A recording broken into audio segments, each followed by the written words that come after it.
I want to get to others who weighed in on the subject, namely Robert Griffin III, a.k.a. RG3, my former colleague at ESPN, by the way. Shortly after my comments on First Take a couple of days ago, RG3 posted this on X. Quote, "Sports shows on TV should be about sports, not about politics." End quote. Then more than 6 hours later, he expanded his thoughts with this statement. Quote, "This tweet is not about Jackie Robinson. His significance can never and should never be erased. Breaking the color barrier in baseball in itself is not political. Jesse Owens winning 4 gold medals in itself was not political. Jack Johnson becoming the first black boxing heavyweight champion in itself was not political. They all have political ramifications. They all challenge the status quo of racial barriers to fair play, race relations, and civil rights. That should always be acknowledged and never forgotten. They shouldn't be used as an excuse to push political agendas on sports shows on national television to an audience there to consume in sports content." End quote. RG3, respectfully, my brother, you sound ignorant. You sound utterly clueless. First of all, when Jackie Robinson integrated baseball in 1947, are you trying to say that race wasn't politicized in 1947 or beforehand?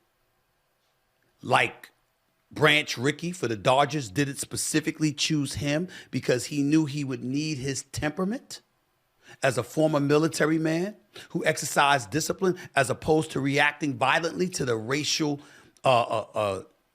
venom that was thrown in his direction? You trying to tell me politics had nothing to do with that? You trying to tell me when Jack Johnson was fighting in early in the 19th century, you're trying to tell me that had nothing to do with politics, just race? This is what you're trying to tell me? That makes absolutely, positively no sense whatsoever. Okay? We all know that while race may stand alone and as its prevalent issue, politics has been used historically to exercise the muscle necessary to implement racially insensitive policies, if not racist policies. That is a fact. I'm giving you facts. There is no black person alive who would deny that, and there's no white person who could justifiably deny it. Now, to get personal, you said this after First Take.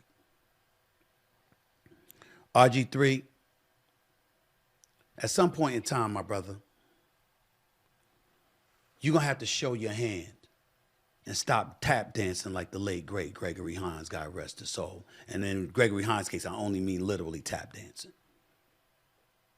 Figuratively speaking, you got to stop dancing around issues, brother. You got something to say, say it. If you got a problem with Stephen A., say it by name. What's the problem? Because I certainly don't have any problem with you. Let me tell you, RG3, an unknown secret that you may not have realized. Because you see, you come across as somebody that's bitter about being gone from ESPN. You ain't being slick. See, we saw the reports when you got let go by ESPN and how ticked off you were. We saw people in your camp, probably you in my estimation, but I don't know this for sure, who alluded to the Jason McCourtys of the world being on ESPN in the aftermath of you being let go. So since you have this penchant, this proclivity to be passive aggressive because that's how you roll, let me show you how to be direct. RG3, people at ESPN didn't like you, bro. They didn't like you. You know the names. I said names as in plural. And do you know why I can say that to you, RG3? Because I'm not one of those people. I actually loved you on First Take. Every time you came on First Take, you did a damn good job. Are you ready for this, RG3? Don't faint. The bosses would tell you, I wanted them to keep you. But just because I'm the executive producer of First Take doesn't mean that I get to keep you on the show. It doesn't mean that I get to determine your salary. It doesn't mean that I get to determine whether or not they're willing to pay your salary. And it damn sure doesn't mean that I have anything to do with Monday Night NFL Countdown, which you were a part of. Now, I'm not going to get into who was happy about it and who wasn't. I'm not going to get into whether or not they were happy about it at all. That's inside, in-house business. That's none of anybody's business. What I'm saying to you is stop with the passive-aggressive stuff. That's weak, bro. That's weak. That's exactly the reason why a whole bunch of cats at ESPN had a problem with you, because of that passive-aggressive stuff. You know good and well that First Take has never been afraid to tackle issues ever. Ever. When Skip Bayless was there, we weren't afraid. When Max Kellerman was there, we weren't afraid. Since Max Kellerman departed, whether it's Swagoo, it's a Ryan Clark, two dudes you're very familiar with, whether it's a Jeff Saturday, it's a Mad Dog Russo, it's a Kimberly Martin, it's a Mina Kimes, it's a Dan Orlovsky, it's a Cam Newton, it's Bart Scott, it's Damian Woody, it's Kendrick Perkins, it's Jay Williams, it's Monica McNutt, it's Andrea Carter, it's Janae Ogumake. The list goes on and on and on. All my colleagues, all fantastic, all phenomenal. Let me not forget L. Duncan, who does a great job doing the 6 o'clock sports center. We don't run from anything, RG3. How do I know what I'm talking about? Let me add Paul Feinbaum to that. Okay? Let me have Joe Fortenbaugh to that. Let me tell you why we run from nothing and how I have factual evidence. RG3, do you know I have footage of you tackling issues? You know good and damn well we tackle anything.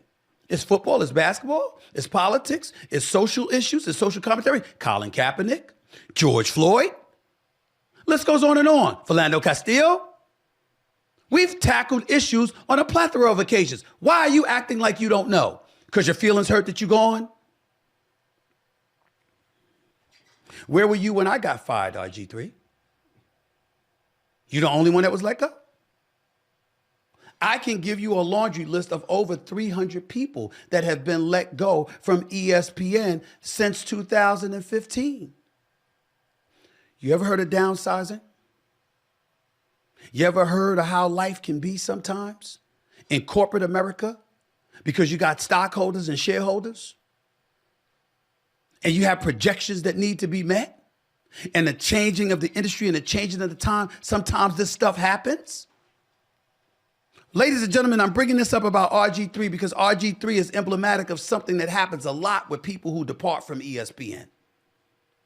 You depart from ESPN and you got a problem with the industry, so you got to talk about shows or people on shows that you know are going to draw an automatic connection from the words that come out of your mouth. So you've got to infiltrate the proceedings by incriminating them as if they did something they did not do. RG3, bruh, I didn't let you go. If I had my druthers, you would have remained on First Take. It's not my fault that you're not on College Football Game Day. And by the way, Pat McAfee is there instead of you. That brother is doing a hell of a job. It's undeniable. Pat McAfee is made for College Football Game Day. I mean, him getting people to kick them damn field goals is the funniest stuff on television sometimes. It's hilarious. And he sells it like no other. He's doing a hell of a job. He's a star. Period. You look at RC and Swagoo and all of these cats, their name speaks for themselves and what they bring to the table. I can't speak for everybody else, but you weren't on College Football Game Day. Evidently, you weren't wanted anymore on Monday Night Countdown.